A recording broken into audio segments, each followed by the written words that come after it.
line answer is sufficient. God himself paid the price. And Jesus said, I am. I'm a non-vegetarian. 21st century will belong to vegetarians. This is cause of death in the world. Veg or non-veg, if I prove that an apple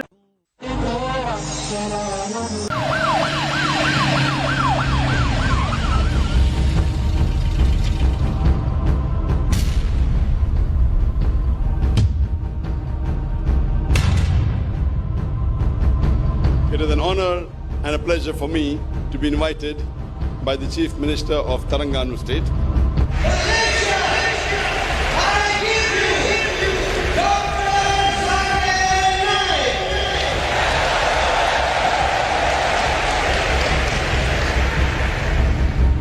Yes, sister. My name's Caroline. I'm a journalist. I've got a two-part question here. Does Islam propagate acts of forgiveness? Yes or no? Does Islam propagate acts of forgiveness? Just ask the question, does Islam propagate acts of forgiveness? Of course, yes. And every chapter, every surah of the glorious Quran begins with the formula, Bismillah ar-Rahman ar-Rahim. In the name of Allah, most gracious, most merciful. So why does it... Yes, sister. Second part of the question. And the second part of the question is, why does it permit? Why does Islam permit honor killings? Honor killing? Yes. What do you mean by honor killing, sister? Honor killing, the right to avenge your brother's blood in the name of Allah. It might be out of context, but I just need to know if there's an answer to this. If I get you mean honor killing means if someone kills any human being to take revenge? Yes.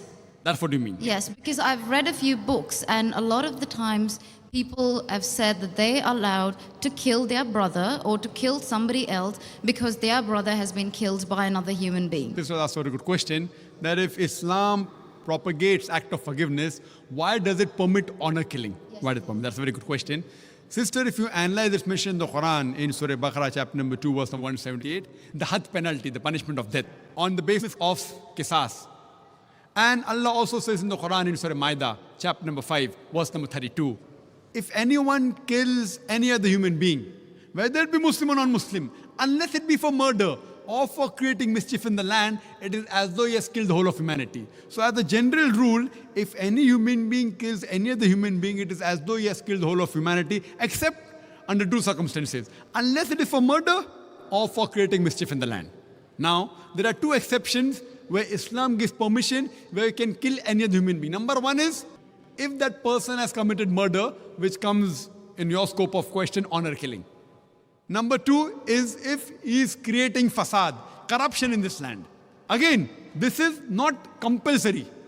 If someone kills someone, it's not compulsory he has to be killed. Islam also says that if the relatives of the person who has been killed, if they take blood money, if they forgive the killer, that person who has killed can be forgiven. But under normal circumstances, if he's killed someone and if I want death on that, because for death, again the punishment is death.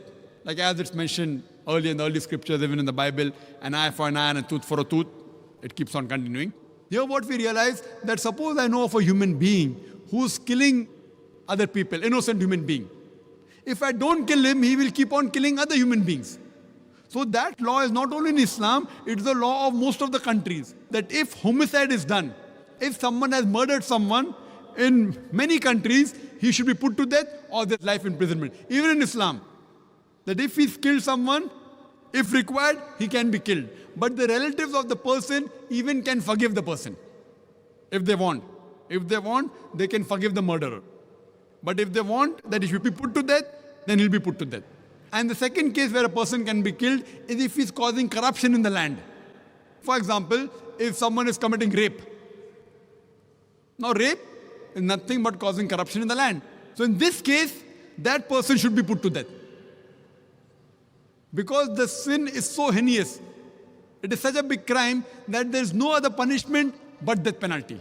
And I've asked this to many non-Muslims, that God forbid, if someone rapes your mother, and if you are made the judge, and if the rapist is brought in front of you, what punishment will you give him? And 100% of the non-Muslims, they told me that we will put him to death. Some went to the extreme of saying we will torture him to death. So why these double standards? You know, in America, which happens to be one of the most advanced countries in the world, according to the FBI statistics, in 1990, every day on average, 1,756 cases of rape took place. According to 1996 statistics, US Department of Justice, every day 2,713 cases of rape took place. 1990, 1,756. 1996, 2,713. Maybe the Americans got more bold. That means every 32 seconds, one rape is taking place in America.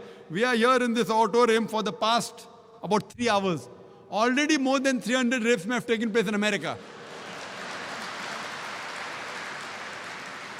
So Islam has a system of hijab, which I mentioned in my talk. That when a man looks at a woman, he should lower the gaze. The woman should follow the Islamic hijab, which I mentioned earlier. After that, if any man commits rape, he gets capital punishment. Even the American law says that 7 years rigorous imprisonment for a rapist, but most of the time he's let free. So when you ask even a non-Muslim, what punishment will you give? 100% say will put him to death. There was one American who was a smart aleck.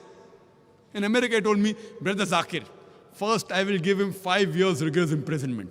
I told him, do you know, according to the statistics of America, out of those that commit rape, after the imprisonment, after they're let free, more than 95% commit rape again. So if you want your daughter and your mother to be raped again, you're most welcome. I don't want that.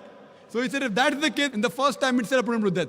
So in such cases, where there's corruption of land like rape, etc., Islam gives permission, death penalty can even be given for that case. Hope that answers the question, sister.